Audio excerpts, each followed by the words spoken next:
반갑습니다.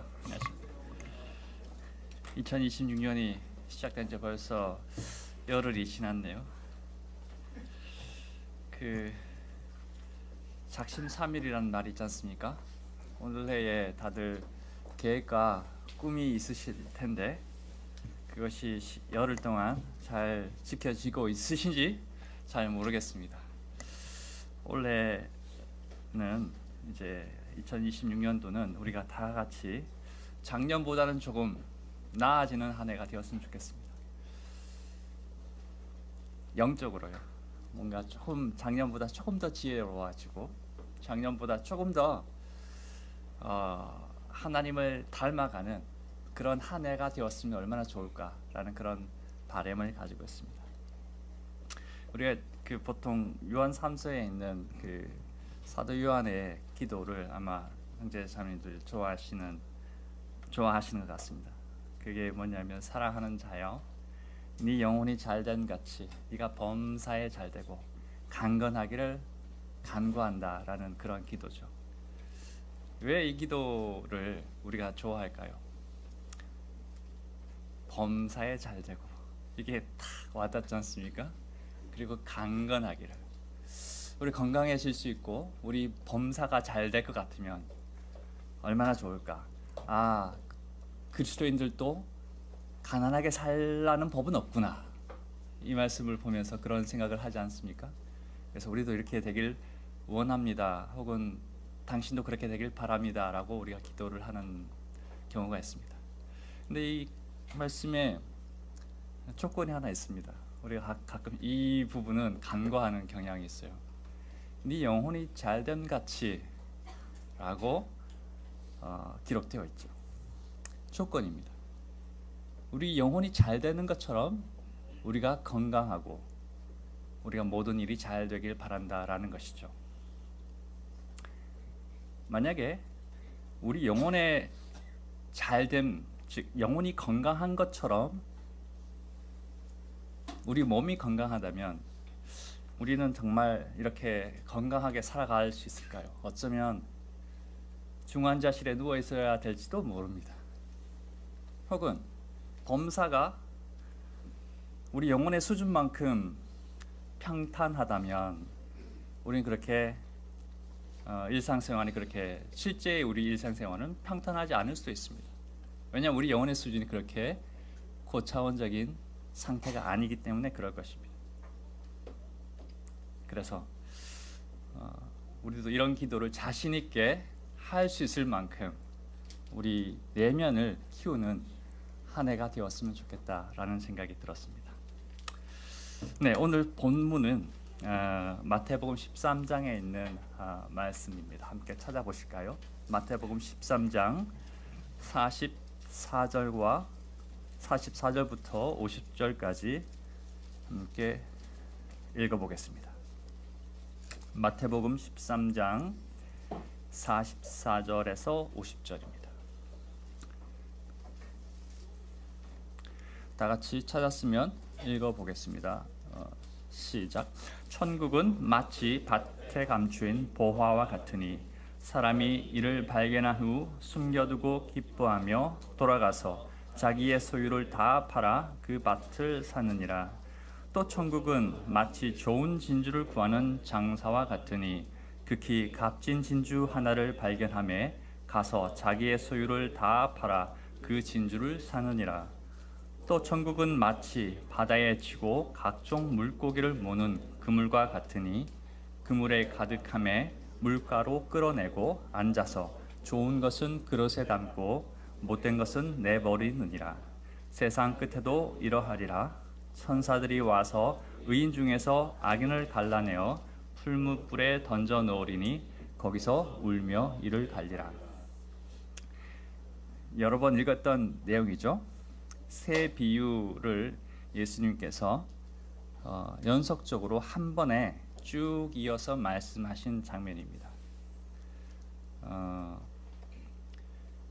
이 세 비유는 세 부류의 사람에게 하시는 말씀이세요.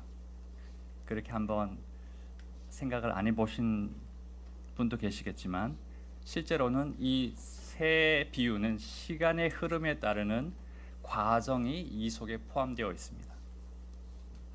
맨 마지막에 나오는 그 47절부터 나오는 그 그물 비유는 미래적인 사건입니다. 당연히 그렇겠죠. 심판이 나오고 거기에 그물에 있는 좋은 물고기와 나쁜 물고기를 갈라내는 장면이 나옵니다.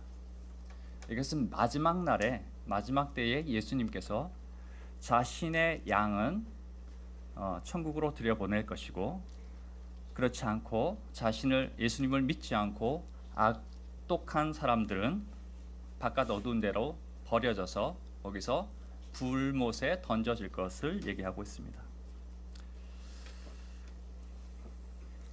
이 버려지는 물고기는 사실은 한 그물 안에 있습니다. 이 버려지는 물고기들은 자신도 그 그물 속에 있기 때문에 자신도 어쩌면 옆에 있는 좋은 물고기와 같다라고 생각을 하는 경향이 있습니다. 근데 예수님은 그 앞 구절에도 오늘 읽지 않았지만 그 앞에도 나오는 바처럼 교회 안에 있는 거짓 성도들, 거짓 그리스도인들, 그리고 알곡이 아닌 가라지들에 대해서 또다시 여기서 말씀하고 계십니다. 이런 분들은 자신은 구원받은 사람이라고 생각하거나 혹은 착각하는 경향이 있습니다. 되게 무서운 얘기예요. 이게 자신은 평생 동안 교회를 열심히 다니고 여러 가지 활동과 봉사를 했음에도 불구하고 마지막 순간에 버려지는 사람들이에요. 이분들에게는 신앙이 있는 것처럼 보이지만 실상은 그 내면에는 예수님이 없는 사람들입니다.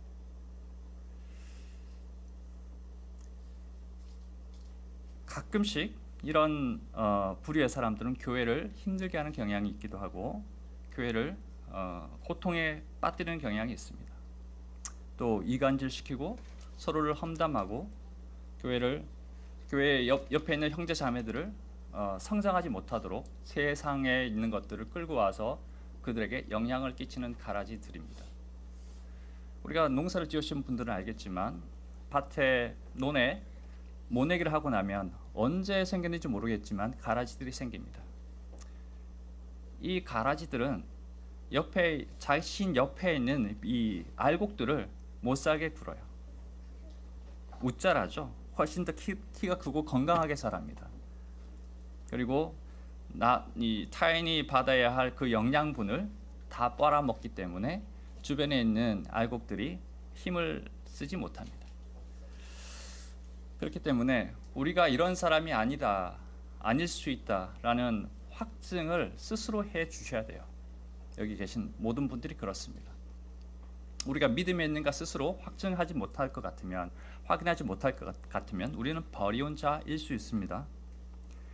이거 되게 무서운 얘기고 굉장히 치명적이고 중차대한 문제입니다. 우리 영혼의 문제, 영혼의 삶을 판가름하는 그런 문제이기 때문에 반드시 여기 계시는 모든 형제자매님들은 다시 한번 스스로의 구원에 대해서 점검해 보시길 바랍니다. 우리가 금방 읽었던 새 비유 중에 첫 번째 비유에 남아있던 44절부터 나오는 그 밭에 감추인 보화의 비유는 우리가 어떻게 구원을 어떻게 얻게 되었는지에 대한 얘기입니다. 이게 시간 순서상 이게 가장 먼저 있는 얘기겠죠. 세 가지 비유 중에 밭에 감추인 보화를 발견하는 것은 어려운 일이 아닐 수 있습니다. 만약에 내가 곡괭이질을 하다가 밭에서 큰 금광을 발견하거나 아니면 과거에 누군가 묻어뒀던 그 보물 상자를 우연히 발견했다라면 그것은 이게 보화다 혹은 금광이다라는 것을 모를 수가 없습니다. 그렇지 않습니까? 이건 보석에 대한 조회가 없어도 금방 알아볼 수 있는 좋은 것, 가치 있는 것이라는 걸 누구나 알 수 있습니다.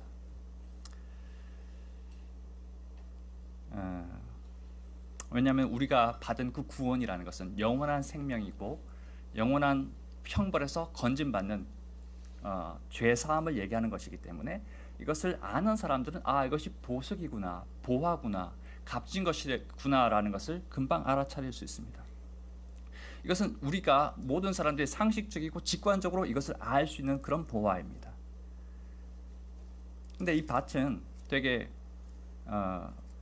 이제 이 밭에서 이것을 캐는 것은 그렇게 발견하는 것은 어려운 일이 아닌데 그 발견하는 것이 쉽지 않습니다. 또한 이게 깊이 우리 그 찬송가에 보면 깊이 묻힌 보배로다라는 말이 있습니다. 그 가사 기억하십니까? 그런데 실제로는 깊이 묻혀 있다고 보기는 어렵습니다. 우리 마음속에는 깊이 묻혀 있는 것이 맞겠지만 실제로 이 보화는 밭에서 누구라도 쉽게 구할 수 있는 것입니다. 다만 그것을 보고 이것이 보화다라는 것을 알고 그 보화를 구하기 위해서 내 전 재산을 드릴 수 있는 그 마음이 있냐라는 것입니다. 이 사람은 아시다시피 내 전 재산을 버려서 이 밭을 사는 사람을 말하는 거죠. 맞죠? 이 밭을 사는 것이 내 전 재산을 다 이제 투자해야지만이 살 수 있는 그런 가치를 갖고 있는 거죠. 근데 왜 이 밭을 사느냐? 그 땅에 묻혀 있는 그 보화가, 그 보물이 내 전 재산보다 훨씬 더 가치가 있기 때문에 그렇습니다. 당연한 얘기를 해서 죄송합니다만은 적어도 우리가 구원받은 우리라는 사람들은, 그리스도인이라는 사람들은 적어도 한 번쯤은 내 전 재산을 투자해서 이 밭을 사겠다라는 그 마음을 가졌던 사람들입니다.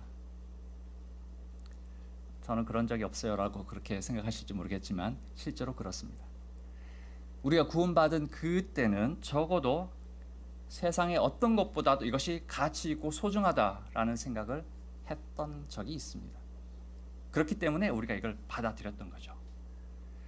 내가 이 짧은 70년, 80년의 생애가 아니라 영원한 그 삶을 위해서 예수님이 나의 주인이 되시는구나 라는 것을 인정했던 때가 있었다는 거죠. 그렇게 해서 우리가 이 구원을 받게 되었습니다. 이 밭에 묻혀 있는 이 보화는 세상에 있는 어떤 철학과 위대한 사상이나 교훈과 가르침보다 더 뛰어난 것입니다. 그런 것들과 비교할 수 없습니다. 그런데도 많은 그리스도인들이 세상에 있는 책들과 이런 사상에 더 매력을 느끼고 성경보다는 그런 것에 더 심취하는 경향이 있습니다. 그것보다도 실제로는 우리가 알고 있는 이 성경과 주님께서 가르쳐 주신 그 교훈이 어떤 것보다도 더 귀하고 아름답고 가치가 있다는 것을 우리가 생각해 봤으면 좋겠습니다. 그래서 우리 중에 아직까지 이 보화를 발견하지 못하신 분이 계시다면 반드시 이 보화를 발견하시고 그것을 반드시 획득하시고 취득하시고 얻어가는 그런 사람이 되길 바랍니다. 자, 45절부터 다시 한번 보십시오. 이게 아마 우리 현실을 살아가는 우리 모든 그리스도인들에게 해주는 더 적절한 말씀이라고 저는 생각합니다. 45절에 보면 또 천국은 마치 좋은 진주를 구하는 장사와 같으니 극히 값진 진주 하나를 발견하매 가서 자기의 소유를 다 팔아 그 진주를 사느니라. 보면 값진 진주를 사려는 장사가 나옵니다. 이 장사는 천하장사, 백두장사가 아니죠. 상인을 말하는 겁니다. 비즈니스맨, 사업가입니다. 이 상인은. 이 사람은 오랜 경험과 학습을 통해 진주에 대한 깊은 조예가 있는 사람이에요. 초보 진주 상인은 진주를 잘 알아볼 수가 없습니다. 뭐가 값진지, 뭐가 불량품인지 알 수가 없습니다. 그런데 이 식견이 높은 사람들, 오랜 경험과 학습을 통해서 알게 된 사람들은 이게 가치가 있다라는 것을 알게 됩니다. 이 사람은 자신의 이익에 굉장히 밝은 노련한 사람입니다. 우리는 모두 다 그런 사람이 되어야 됩니다. 그리스도 안에서 우리가 성화의 과정을 우리가 밟아가고 있지 않습니까? 어떤 것이 가치 있을까? 어떤 것이 내 전 재산을 투자해서라도 얻어야 하는 것일까? 여기에 대한 조회가 있어야 된다는 거죠. 여기에 대한 안목이 있어야 됩니다. 우리가 탁월한 식견이 있어야 합니다. 그래야 더 큰 부자가 되겠죠.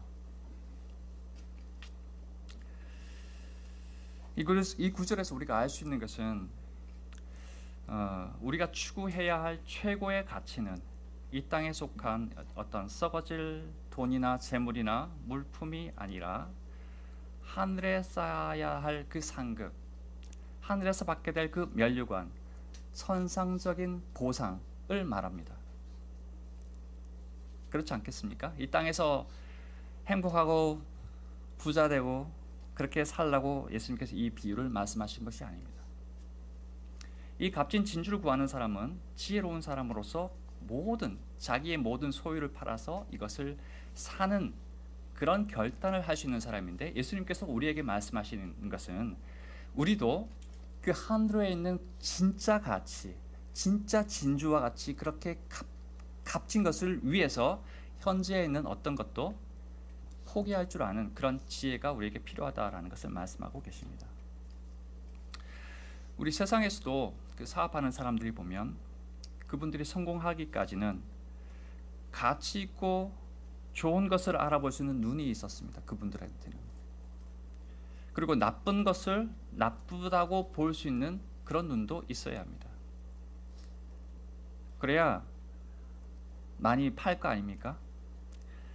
마찬가지로 우리도 영적인 삶을 살아가는 우리도 어떤 것이 가치가 있는 것인지, 어떤 것이 무가치한 것인지, 어떤 것이 영원한지, 어떤 것이 썩어질 것인지 이걸 볼 줄 아는 식견이 있어야 합니다.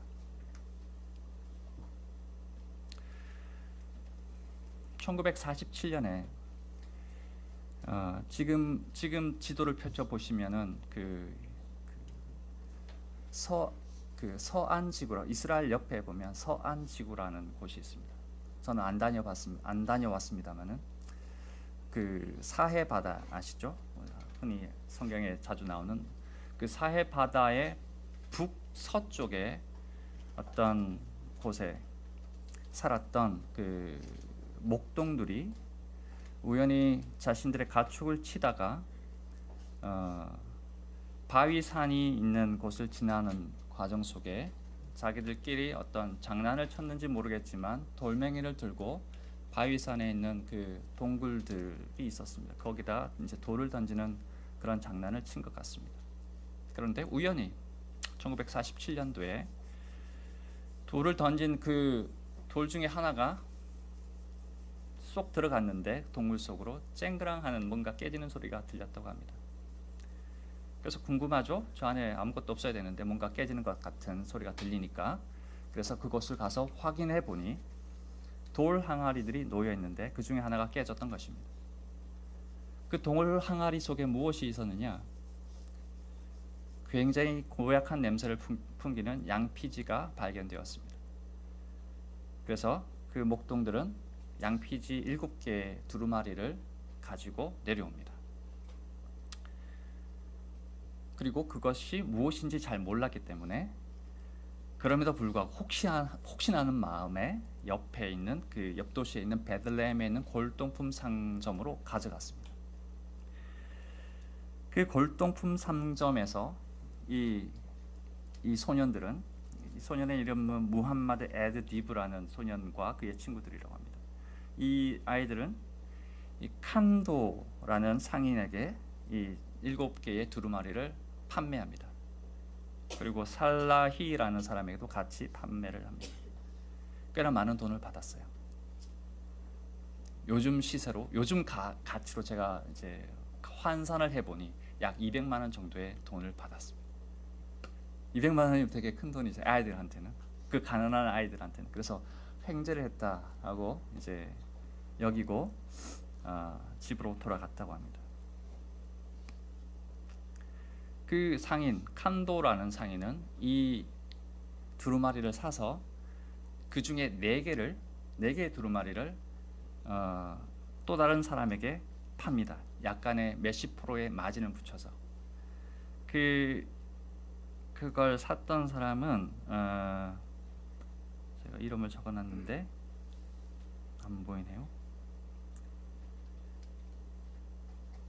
어쨌거나 제가 잘 못 찾았습니다. 있습니다만은 그 사람은 그걸 사서 7년 후에 그걸 다시 되팝니다. 뭔가 자신이 조사를 해봤겠죠. 그걸 사고 나서. 그리고 그 물건을 팔 때는 미국에 있는 그 유명한 신문에다가 그것을 광고를 냅니다. 내가 갖고 있는 이게 네 개를 여러분들에게 팝니다 하면서 대중에게 그걸 오픈하죠. 자신이 갖고 있는 것에 대해서. 그런데 그 광고를 보고 이스라엘 정부가 그 문서를 사드립니다. 정부 차원에서. 요즘 시세로는 45억에 샀습니다. 얼마나 많은 돈을 남겼습니까?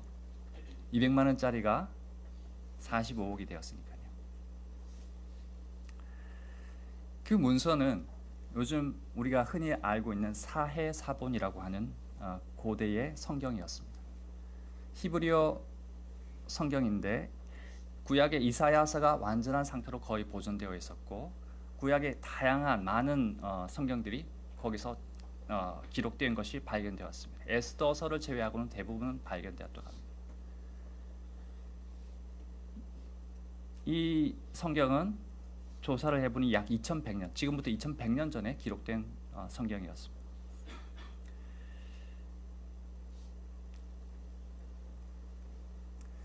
이 문서는 사실 그 이후로 거래가 된 적이 없습니다. 1950 몇 년, 지금부터 70년 전에 처음 거래되고 나서 이 사해사본은 거래된 적이 없습니다. 하지만 그 중에 일부 파편들이 거래가 되었는데 엄청난 가격에 팔렸습니다. 완전한 사본도 아닌데도 불구하고.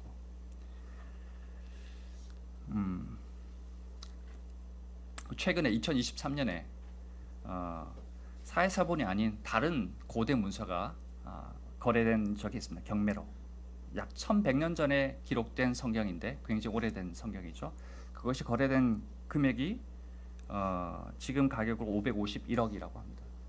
그러니까 현재 사해사본은 얼마나 더 비쌀까요? 그보다 1000년 더 앞선 성경이고, 그러니까 지금은 가치를 따질 수 없을 만큼 귀중한 유물이 된 것이죠. 인류의 이제 유산이 된 겁니다. 베두인에 살던 그 목동들은 처음에 이 양피지 가죽을 발견했을 때 이걸 샌들끈으로나 쓸 수 있을까 이런 생각을 했다고 합니다. 혹은 너무나 냄새가 나서 그냥 버려두고 올까 이런 생각도 했다는 거죠. 근데 이 문서가 2000년 전에 유대교와 우리 기독교의 뿌리를 밝혀줄 보물이라는 것을 그 당시는 상상도 할 수 없었을 것입니다. 만약 그것을 알았다면 이 친구들이 그렇게 골동품상에 200만 원을 주고 팔진 않았을 거죠. 그래서 역사적이고 종교적인 중요성을 알지 못하고 단순히 오래된 양피지 조각으로 알았기 때문에 그들은 그것을 굉장히 헐값에 팔았습니다. 아까 말씀드렸다시피 일부 조각만으로도 500억이라는 큰 가치를 갖게 되는 이 사해사본은 나중에 이 아이들이 컸을 때 그것이 그런 값비싼 가격으로 팔렸다라는 것을 알았다면 얼마나 배가 아팠을 것 같습니까?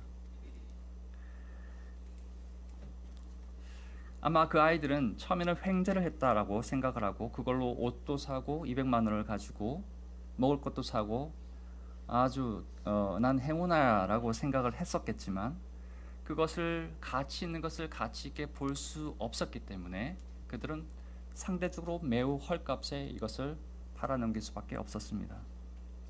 우리가 마태복음 아까 13장 45절에 있는 이 극히 귀한 진주를 볼 줄 아는 식견이 우리에게 왜 중요한지를 이런 예화가 얘기해 주는 것 같습니다.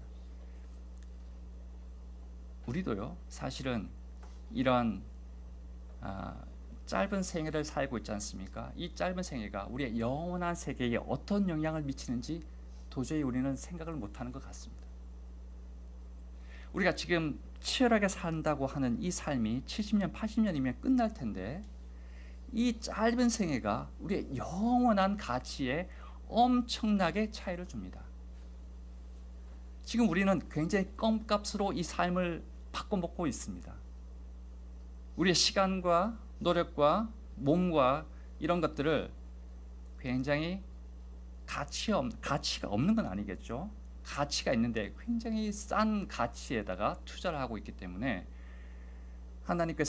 주님께서는 이 비유를 통해서 우리에게 그 가치, 영원한 가치에 우리의 마음을 두고 우리의 희생을 어쩌면 희생이라고 하기보다는 우리의 전 재산을 걸고라도 그것을 영원한 보상을 구할 것을 우리에게 말씀하고 계십니다.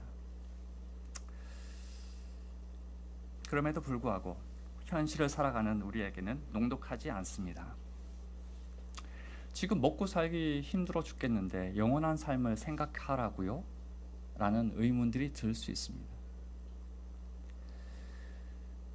그리고 심지어 그리스도인들이라 하지만 우리가 구원을 받고 새로운 생명을 얻었다고 하지만 그 이후는 어떻게든 내 힘과 노력으로 살아가야 된다고 생각하시는 분들이 계십니다.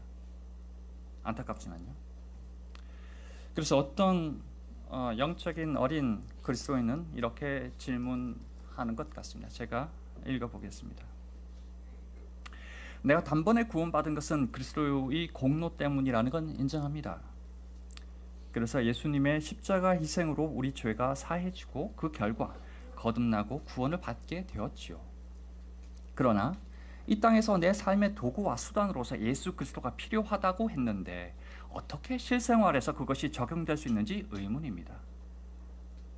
그런 선언적인 구호들은 공허한 외침처럼 들리고 현실감 없는 메아리밖에 되지 않습니다.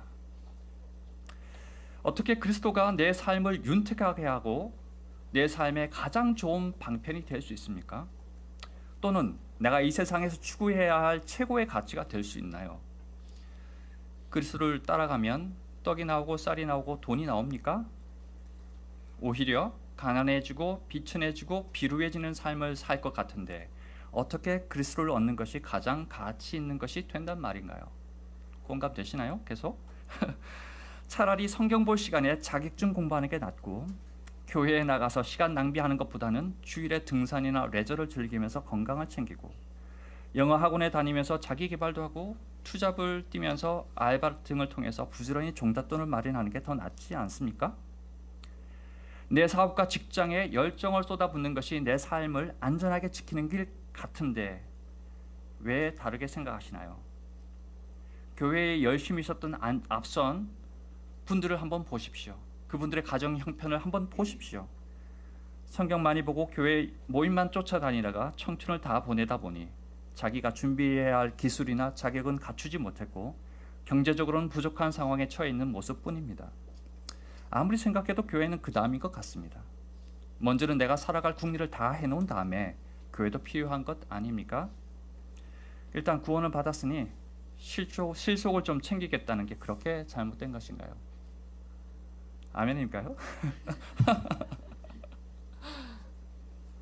사실은 우리가 이런 고백을 하지 않습니다만은 말로 우리의 삶으로 이런 고백을 하고 있어요. 우리가 실제로 이렇게 토설하진 않습니다만은 우리가 삶으로 이걸 증명하고 있습니다. 우리가 이 사람을 어린아이라고 영적으로 어린아이다라고 여러분 생각할 수 있겠지만 우리 스스로도 그런 사람인 것을 우리는 인정해야 될 수도 있습니다. 근데 이 사람은 영적으로도 어린 사람이라고 할 수 있지만 현실적인 생존의 문제에 있어서 저는 매우 솔직한 고백을 했다라고 생각합니다. 당장 먹고 사는 문제는 눈앞에 있으니까요. 자신의 삶에 대해 매우 진지하고 책임감 있는 태도를 이 사람은 가지고 있습니다. 다만 눈앞에 있는 이 가치, 내 눈앞에 있는 이것, 몇십 년의 이 삶에 너무 몰두해 있다라는 게 문제겠죠.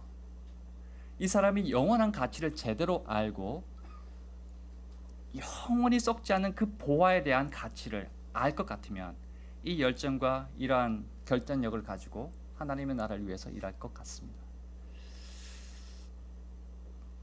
우리 한 가지 생각해야 할 것은 진주 장사, 아까 그 진주를 판매하는 그 상인은 장사꾼이라는 것을 잊지 말아야 합니다.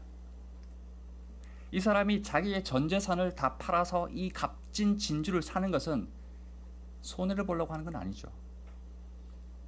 뭔가 자선 사업하려고 하는 건 아닙니다. 뭘 때문에 합니까? 자기 자신의 이익 때문에 하는 거예요. 그것을 볼 수 있는 식견과 안목이 중요한 것이 여기에 있습니다. 이 사람은 내가 갖고 있는 모든 소유보다 내가 사야 할 저 진주가 압도적으로 가치 있다라는 것을 볼 수 있었습니다. 그것이 지혜의 눈이죠. 하나님께서 우리에게 허락하신 눈입니다. 그게.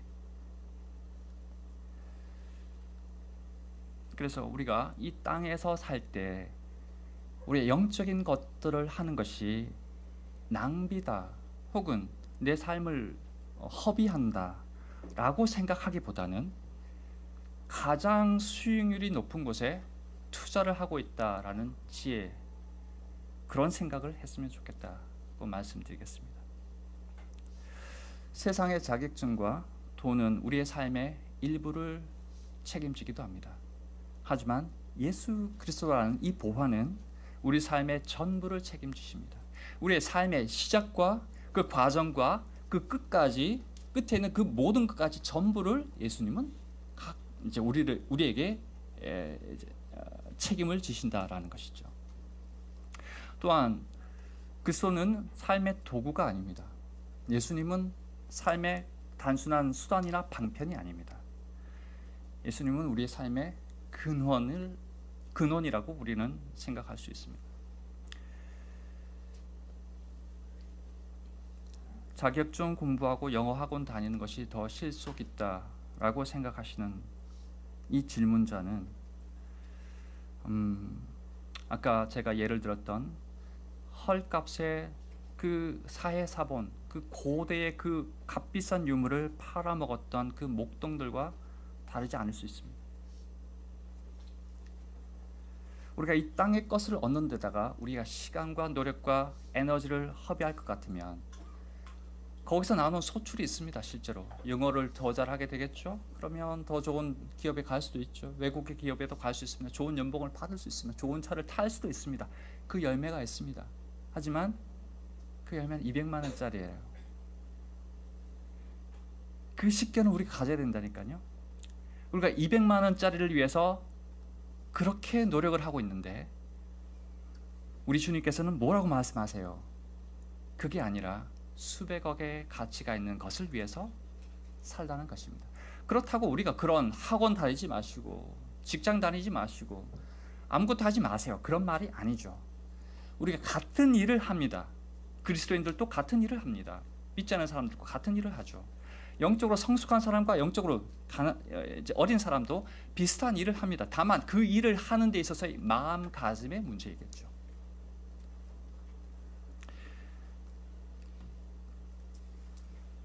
주일에 공부하거나 일하는 것이, 그리고 주일에 공부하거나 이제 예배 드리는 것이 시간 낭비 같다고 여겨지고 굉장히 비효율적이라고 생각했던 우리들은 이제는 생각을 좀 바꿔야 합니다. 이것이 얼마나 가치 있는 일인지, 그리고 얼마나 효율적인 일인지에 대해서 생각을 해 주셔야 돼요. 이게 돈이 되고 쌀이 나오는 것은 아닙니다. 당장. 하지만 여러분, 영혼의 삶에 들어갔을 때는 이 가치가 30배, 60배, 100배의 가치를 반드시 가져옵니다. 그러니까 제 바람은요, 대구 남북에 있는 형제자매들이 다 같이 영적으로 하늘에 쌓아두는 그 보화가 많은 사람이 되길 바랍니다. 다 같이 영적인 부자가 되길 바란다는 것이죠. 우리가 피차 그렇게 되길 권해야 합니다. 그래야 내 상급도 높아집니다. 우리가 저 사람을 밟고 일어서야지 되는 것이 아니라 우리 저 사람을 세워줘야지만이 내 상급이 커지는 것이 이 교회 안에서의 진리인 거죠. 우리 가끔씩 그런 생각합니다. 저 형제님 혹은 저 자매님이 잘 나가는 것을 보면 잘 되나 보자 이렇게 뒤로 뒷짐지고 시기하고 질투하고 하는 장면들이 있기도 합니다. 그런데 그렇다고 해서 내 상급이 커지는 건 아닙니다. 내가 더 잘 되는 것은 저분이 커지는 것입니다. 옆에 있는 형제 자매가 온전히 그리스도를 닮아갈 때, 그 일들에 내가 쓰임을 받을 때 내 상급이 커지는 것입니다. 우리가 선의의 경쟁을 한다 하지만 그것은 세상에 있는 이 경쟁과는 다른 것입니다. 우리가 주일이나 이런 영적인 일을 하는 것이 먹고 사는 문제를 악화시킨다라고 생각하는 경향이 있습니다만은 그렇지 않습니다. 세상에 오는 것들은 속히 지나가고 썩어지고 빨리 이제 녹이 슬고 그렇게 됩니다만은 영원한 가치가 있는 것은 영원하죠. 그것은 그 보화, 그 면류관은 잃어버리지 않습니다. 아까 질문한 그 세속적인 어떤 형제님 혹은 자매님이 될 수 있습니다만은 그분은 앞선 분들이 왜 이렇게 가난하게 사시나요? 이런 질문을 하기도 합니다. 난 저렇게 살고 싶지 않습니다. 근데 한 가지 짚고 넘어가야 할 것은 우리가 믿음이라는 이름으로 일상의 성실함을 외면할 것 같으면 그것은 옳지 않습니다. 그것은 게으름이죠. 그래서 가난해지는 것은 어쩔 수 없는 거죠. 우리는 부지런히 주어진 바를 최선을 다해서 이루어 나가고 거기에서 최대한의 효과를 얻기 위해서 노력을 해야 됩니다. 그것이 성경적인 삶입니다. 그래서 자기 직업과 가정에서 최선을 다하는 탁월함을 우리가 나타내줘야 하는 것이 우리 그리스도인들의 본분이기도 합니다. 그리고 경제적으로는 믿음의 선진들이 부족해 보이고 또 그들은 실패한 것처럼 보일지라도 하늘의 보화를 쌓은 그분들은 이 땅에 재물을 쌓았던 사람들과는 비교할 수 없을 만큼 큰 부자입니다. 그들은 비천함 속에서도 위품 있고 존엄하게 당당할 수 있는 분들입니다. 실제로는 그들은 천상의 알부자들이라고 볼 수 있습니다. 외모는 형편없을지 모르겠습니다. 제가 서울에서 일을 할 때가 있었습니다. 선릉역 강남에 굉장히 비싼 땅에 있는 높은 빌딩에서 한 층 전체를 제가 다녔던 회사가 임대를 해서 사무실로 만들었습니다. 너무 오래돼서 기억이 안 나는데 20층까지는 안 됐어요. 적어도 5층 정도 되지 않았을까라는 빌딩입니다. 넓은 빌딩이었어요. 강남 빌딩 비싸죠. 제가 기억하기로는 제가 그때 재무 회계 쪽에 일을 하고 있었기 때문에 한 달에 월세가 3,500 언저리였던 것 같아요. 한 달 월세가 그렇습니다. 우리 한 층이. 그러면 10층만 하면 얼마죠? 3억 5천. 15층 하면 뭐 5억 정도. 연 5억이 아닙니다. 매월 5억입니다. 그 빌딩의 소유주는 그런 분이었습니다. 근데 우연히 제가 그 회사에 이제 입사하고 얼마 안 돼서 1층에 이제 엘리베이터를 타고 이제 오르락내리락 할 텐데 여기 어떤 할아버지 한 분을 만났습니다. 허름한 잠바떼기 하나 입고 저는 그분이 수위가 아닌가 혹은 뭐 스승하는 분이 아닌가 이런 생각을 했습니다. 근데 나중에 알고 보니 그 빌딩의 주인이었어요. 사람은 외모로 판단하기 되게 어렵습니다. 우리의 믿음의 선진들이 믿음을 지켰던 그 사람들이 가난하게 살고 핍박받고 부족한 가운데 허덕이면서 살지라도 실제로 그들이 갖고 있는 소유는 그렇지 않습니다. 비록 외제차를 못하고 넓은 평수의 아파트에 살지 못하고 그리고 노후가 걱정되는 그런 삶을 사는 것처럼 보이지만 실제에 그들이 갖고 있는 천상적인 보화와 보물은 누구보다도 풍부하다라고 볼 수 있습니다. 이 땅의 삶에 진지하신 형제 자매님들, 당장 먹고 사는 문제에 매일같이 치열하게 고민하시는 형제자매님들, 2026년 올해는 예수 그리스도라는 이 보화를 발견하는 그런 한 해가 되었으면 좋겠습니다.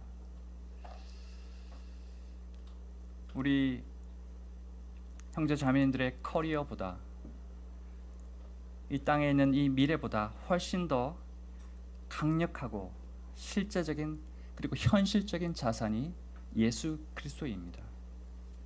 이걸 볼 수 있느냐 볼 수 못하느냐, 이것이 안목이고 이것이 식견입니다. 이것이 없으면 작은 것에 우리는 매달릴 수밖에 없습니다. 매일같이 불안해할 수밖에 없어요. 그걸 얻지 못하기 때문에. 저는 그래서 오늘 2026년을 시작하는 이 마당에 형제 자매님들이 매우 지혜로운 눈을 가지고 가장 수익률이 높은 곳에 우리의 인생을 투자해 주시길 바랍니다. 그렇게 되셔야지 저도 많은 걸 받을 거 아닙니까? 눈앞에 작은 이익이 아니라 눈에 보이지 않는 그 영원한 가치에 우리 마음이 있기를 원합니다. 그러나 하나님은 우리가 가난하고 이 땅에서 비천하게 살기를 원치는 않습니다. 그리스도 안에서 가장 지혜롭고 탁월한 사회인으로 성장하길 또한 원하십니다. 그리고 그럼에도 불구하고 하나님은 동시에 우리가 좋은 진주를 구하는 상인들처럼 우리의 짧은 생애를 천국을 위해서 지혜롭게 살아감으로 크고 영원한 면류관을 또한 얻기를 원하십니다. 사실 우리는 세계의 이치를 깨달은 사람이에요. 구원받은 우리는 세상이 어떻게 흘러가는지를 볼 수 있는 눈을 가지고 있어요. 우리가 어디서 왔고 무엇을 위해 살아가고 어디로 가고 있는지를 알고 있는 지혜를 갖고 있는 사람입니다. 근데 그것을 볼 수 있는 눈만 우리에게 주신 것이 아니라 우리 주님께서는 이 땅을 살아가는 동안에도 삶의 방편이 되시기도 하시고 삶의 수단이 되기도 하십니다. 우리가 그것을 버려두고 그분을 의지하고 바라보는 것을 내팽개치고 내 자신의 힘과 노력으로 내가 이것을 이루어야지, 계속 야곱의 우물에서 계속 내가 물을 길어서 먹어야지, 이렇게 생각하는 순간 우리는 매우 힘든 과정 속에 빠지게 될 것입니다. 그렇지 않습니다. 우리는 예수님께서 우리의 시작이었고 지금 우리가 생활하는 이 광야 생활을 하는 동안에도 계속 동행해야 될 필수적인 수단입니다. 예수님은. 이걸 우리가 잊지 않았으면 좋겠습니다. 제가 오늘 저를 비롯해서 지금까지 높은 수준의 성화 단계에 이르지 못한 것을 우리가 비난하려고 제가 이런 말씀을 드리는 것이 아닙니다. 우리가 또한 그런 어린 상태에 있는 분들을 판단하고 비판하기 위해서 이 자리에서 그런 말씀을 드리는 것이 아닙니다. 우리는 모두 다 그럴 수 있습니다. 다만 제가 말씀을 드리고 싶은 것은 우리가 그런 식견이 필요하다. 이 식견은 하루아침에 이루어지는 것이 아니라 오랜 경험과 학습과 실패의 경험을 통해서 그것을 볼 수 있는 눈이 커지는 것이거든요.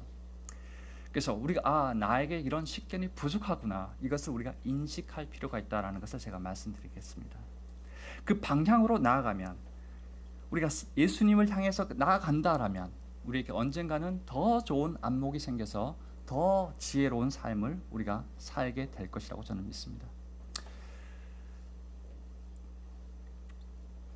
그래서 우리가 계속 주님 안에서 주님을 향한 그 방향성을 잃지 않고 달려간다면 우리의 믿음도 점점 더 커지고 그리스도의 장성한 분량에 충만한 데까지 우리 영적인 삶이 자라게 될 것입니다. 당연한 것이겠지만 그 밭에 감추었던 그 보화와 극히 귀한 이 진주는 예수 그리스도를 의미하죠. 다들 아시다시피 우리가 그것을 추구해야 합니다. 하나님을 추구하는 것이 우리 삶의 목표가 되어야 된다는 것이죠. 그 이유는 그분 안에 있는 모든 실제적인 만족이 거기에 있기 때문에 그렇습니다. 우리가 그것을 모르거나 예수님을 추구하는 것을 포기한다면 아마 우리는 매우 어리석은 사람이 될 것입니다. 그래서 마지막으로 다시 한번 당부드리는 것은 2026년을 시작으로 우리에게 더 큰 상급과 하늘의 면류관을 얻기 위해서 우리가 다 같이 선의의 경주를 하고 있는데, 그 가치를 제대로 알고 제대로 대응하는 한 해가 되었으면 좋겠고, 그것을 볼 수 없다라면 보여주십사라고 주님께 기도하고 요청할 필요가 있다고 제가 말씀드리겠습니다. 그리고 우리 옆에 있는 분들에게 그것을 부지런히 알려주시고 그렇게 살게 되도록 우리가 권하고 다 같이 더 많은 상급을 받을 수 있도록 노력해 주셨으면 좋겠습니다. 그것이 교회인 것이죠. 자, 오늘 시간이 많이 지나서 일단 이렇게 마치겠습니다. 우리 다 같이 기도하고 말씀 시간 마치겠습니다. 주님, 오늘 시간을 통해서 우리가 지혜로운 그 진주 장사와 같이 우리가 영원한 가치와 영원한 면류관을 바라보고 살아가는 지혜로운 그리스도인이 될 수 있도록 남부교에 있는 성도들을 주님 긍휼히 여겨주시고 복을 주시길 원합니다. 이 땅에 있는 것이 참 귀하고 소중한 것이겠지만 어찌 하늘에 있는 것과 비교할 수 있겠습니까? 어떻게 이 썩어질 것을 영원히 변치 않는 그 보물과 비교할 수 있겠습니까? 우리가 그것을 볼 수 있는 눈을 허락해 주시고 지혜로운 마음을 허락해 주셔서 이 땅을 참 지혜롭게 살 수 있도록 주님 허락해 주시길 원합니다. 감사드리며 예수